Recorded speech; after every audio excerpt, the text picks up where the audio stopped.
مومن کون ہے اور منافق کون ہے. آقا نے صلوات و سلام ارشاد فرمایا اگر یہ تم سمجھنا چاہتے ہو کہ مومن کون ہے اور منافق کون ہے، کننا نعرف المنافقین ببغضهم علیہ، بس تم علی کا ذکر چھیڑ دیا کرو. تم کیا کیا کرو؟ علی کا ذکر چھیڑ دیا کرو.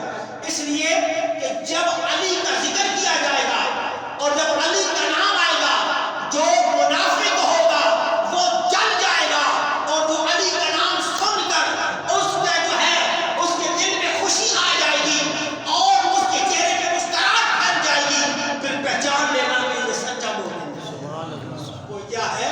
مومن ہے. کننا نعرف المنافقین ببغضهم علیہ. اس لیے کہ حضور کے دور میں منافق بھی تھے، تو پھر منافق اور مومن کی پہچان کے لیے حضور نے یہ نسخہ بتا دیا کہ تم ذکر علی چھیڑ دیا کرو. اور جب ذکر علی چھیڑو گے، جب علی کا نام سن کر جس کے پیٹ میں مروڑ پڑ جائے، ماتھے پہ بل آ جائے، پھر سمجھ آنا یہ پکا منافق ہے. علی کا ذکر سن کر چہرہ کھل جائے تو سمجھ لینا یہ پکا منافق ہے.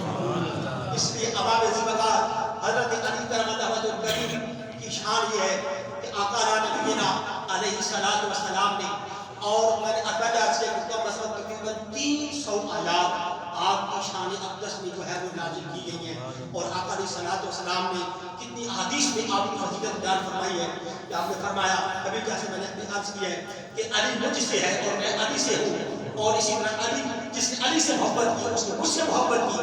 علی کا چہرہ کرنا عبادت ہے، علی کا ذکر کرنا عبادت ہے. اس لیے اباب ذوالفقار اللہ پاک نے حضرت علی کرم اللہ وجہ الکریم کو بے شمار فضیلتیں اور عظمتیں عطا فرما رکھی تھی. ایک تو آقا نبی علیہ السلام نے یہ سوال کیا نا کہ مجھ سے پوچھ لو جو کچھ پوچھنا چاہتے ہو، تو کائنات میں دوسری ہستی حضرت علی کرم اللہ وجہ الکریم ہیں جنہوں نے فرمایا تھا کہ پوچھ لو جو کچھ مجھ سے پوچھنا چاہتے ہو، جو کچھ مجھ سے پوچھنا چاہتے ہو پوچھ لو. یعنی آپ مدینہ اور آنا مدینہ العلم وعلی بابها، اور دوسری حدیث میں فرمایا انا دار الحکمت وعلی بابها، میں حکمت کا شہر ہوں، علی اس کا دروازہ ہے. میں جو ہے علم کا شہر ہوں، علی اس کا دروازہ ہے. تو پھر آپ دیکھ لیں کہ حضرت علی پاک کے علم کی شان کیا ہوگی، پھر آپ کا علمی مقام کیا ہوگا. اس لیے حضرت علی کرم اللہ وجہ الکریم نے فرمایا سلونی فواللہ لا تسألونی عن شیء یکون الی یوم القیامت الا حدثتکم بہ. پیار سے کیا بولیں، آپ نے فرمایا پوچھ لو مجھ سے. یہ کوئی معمولی بات نہیں ہے، بہت بڑا دعویٰ ہے. پوچھ لو مجھ سے جو تم پوچھنا چاہتے ہو اور میں اس کا جواب دوں گا. اور دوسرے روایت میں یہ ہے کہ علامہ عبد الرحمن سکون رحمۃ اللہ تعالیٰ علیہ نزہۃ المجالس میں فرمایا، دوسری روایت میں یہ آپ نے فرمایا کہ تم مجھ سے پوچھو جو ہے آسمان کے راستے پوچھو. سلونی عن ترک السماء فإنی عارف بها من ترک الارض، مجھے آسمان کے بارے میں پوچھو، آسمان کے راستوں کے بارے میں پوچھو، زمین کے راستوں کے ذریعے میں آسمان کے راستوں کو جانتا ہوں. یہ کتنی بڑی شان ہے. آپ کو کہیں کہ حضرت علی پاک آسمانوں کے راستے بھی جانتے ہیں. جب یہ بات کی تو جو سدرۃ المنتہا کے مقیم جبریل امین فرشتوں کے نورانی سردار آپ حاضر ہو گئے شکل انسانی میں. حضرت علی کرم اللہ وجہ الکریم کے پاس آ گئے، فرمایا دعویٰ بہت بڑا کیا ہے، اب بتاؤ اس وقت جبریل کہاں ہے، اس وقت جبریل کہاں ہے. آپ نے نگاہ اٹھائی سدرۃ المنتہا تک پہنچ گئی. آپ نے نگاہ اٹھائی سدرۃ المنتہا تک پہنچ گئی ہے. یہ تو علی پاک ہے، یہ تو باب علم ہے. ان کی تو شان یہ ہے کہ جن کی شان میں 300 آیات نازل ہوئی ہیں.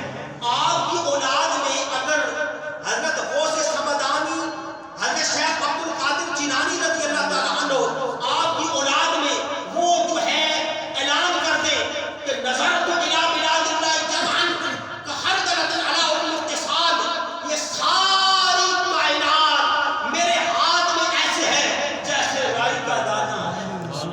یہ اگر حضرت غوث پاک کی علم کی یہ شان ہے تو پھر حضرت علی پاک کی شان کی کیا شان ہے، پھر ان کے علم کا مقام کیا ہوگا. اور پھر حضرت علی حضرت شیخ بغداد سے پوچھا گیا کہ وہ اس ولی کا کیا حال ہے.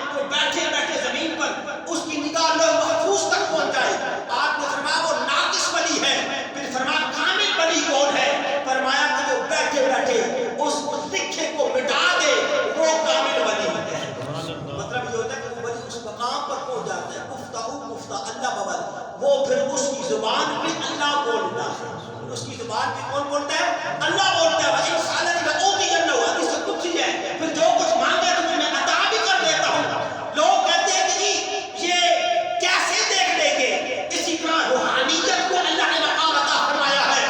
جو اپنے نفس کے اوپر کنٹرول کرتا ہے، اپنا تزکیہ نفس کرتا ہے، اپنے دل کو پاک کرتا ہے، اپنے دل سے بغض، حسد، ریا، تکبر، ان دکھاوا، ان بیماریوں کو نکال کر اپنے دل کے اندر جو ہے روحانی کرنٹ پیدا کرتا ہے، پھر وہ بیٹھتا زمین پر ہے، اس دنیا لا محفوظ تک پہنچ جاتی ہے۔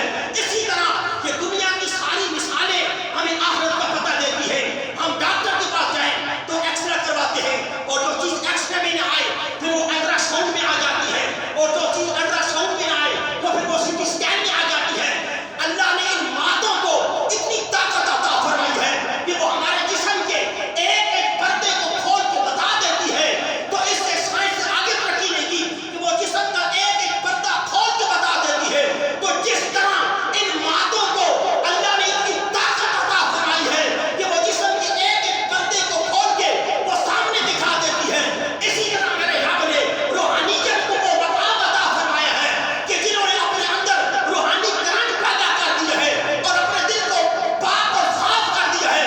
اگر غوث پاک کی شان یہ ہے کہ وہ اعلان کرے نظرت الی بلاد اللہ کحضرۃ علی ابن اتصال، کہ ساری کائنات میں اپنے ہاتھ میں ایسے دیکھتا ہوں جس میں جو ہے رائی کا دانہ ہے۔ اگر غوث پاک کی یہ شان ہے، پھر علی پاک کی شان کیا ہوگی؟ پھر علی پاک کی شان کیا ہوگی؟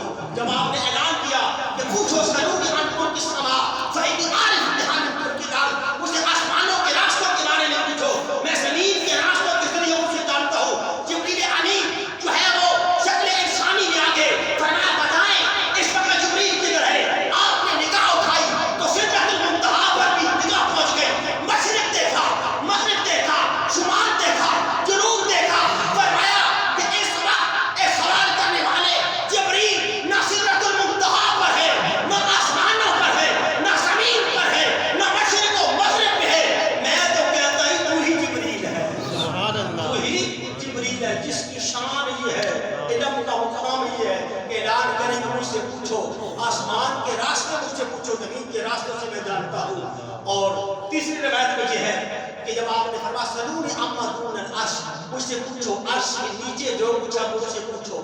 ایک یمنی کھڑا ہو گیا، اس شخص نے کہا کہ اگر یہ بات ہے پھر آپ بتائیں کہ آپ نے اپنے رب کو بھی دیکھا ہے؟ حدیث پاک میں تو یہی ہے کہ عبادت ایسے کرو ان تعبد اللہ کانک تراہ فإن لم تکن تراہ فإنہ یراک، کہ تم رب کی عبادت ایسے کرو کہ جیسے تم رب کو دیکھ رہے ہو۔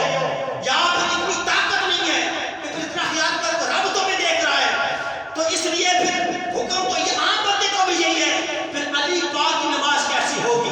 پھر اس کی ان کی شان کیا ہوگی؟ اس یمنی نے سوال کیا کیا آپ نے اپنے رب کو بھی دیکھا ہے؟ فرمایا لا اعبد رب کا لو اراه، آج تک بن دیکھے اس کو سجدہ ہی نہیں کیا، آج تک بن دیکھے اس کو سجدہ ہی نہیں کیا ہے۔ اب آپ اسی بغار حضرت علی کرم اللہ وجہ الکریم کی شان یہ ہے کہ آپ ایک مسجد کے اندر بیٹھے ہیں، یہودی ہے، کافر ہے، بہت لوگ بیٹھے ہیں، انہوں نے سوال کر دیا کہ آپ بتائیں وہ کون سے جانور ہیں، کون سے جانور ہیں کہ جو انڈے دیتے ہیں، اور کون سے جانور ہیں جو بچے دیتے ہیں؟ آپ نے فرمایا جن جانوروں کے کان باہر ہیں وہ بچے دیتے ہیں، جن جانوروں کے کان اندر ہیں وہ انڈے دیتے ہیں۔ ایک اور شخص کھڑا ہو گیا، اس نے کہا جی یہی سوال دہرایا، اس نے کہا جی وہ کون سے جانور ہیں جو بچے دیتے ہیں، اور کون سے جانور ہیں جو ہے وہ انڈے دیتے ہیں؟ اب حضرت علی پاک کرم اللہ وجہ کریم نے بھی جواب بدلا، آپ نے فرمایا جو اپنے بچوں کو دودھ پلاتے ہیں وہ بچے دیتے ہیں، اور جو دانہ غذا کھلاتے ہیں وہ انڈے دیتے ہیں۔ تیسرا آدمی پھر کھڑا ہو گیا، اس نے پھر یہی سوال کیا کہ کون سے جانور ہیں جو بچے دیتے ہیں اور کون سے جو انڈے دیتے ہیں؟ حضرت علی پاک نے پھر خیرات بدلی، سوال وہی تھا لیکن مختلف لوگ سوال کر رہے تھے۔ آپ نے پھر جواب دیا، فرمایا کہ وہ جانور جو اپنی غذا کو چگل کر کھاتے ہیں وہ بچے دیتے ہیں، اور وہ جانور جو نگل لیتے ہیں وہ انڈے دیتے ہیں۔ جب یہ تین سوالوں کے جواب مختلف آپ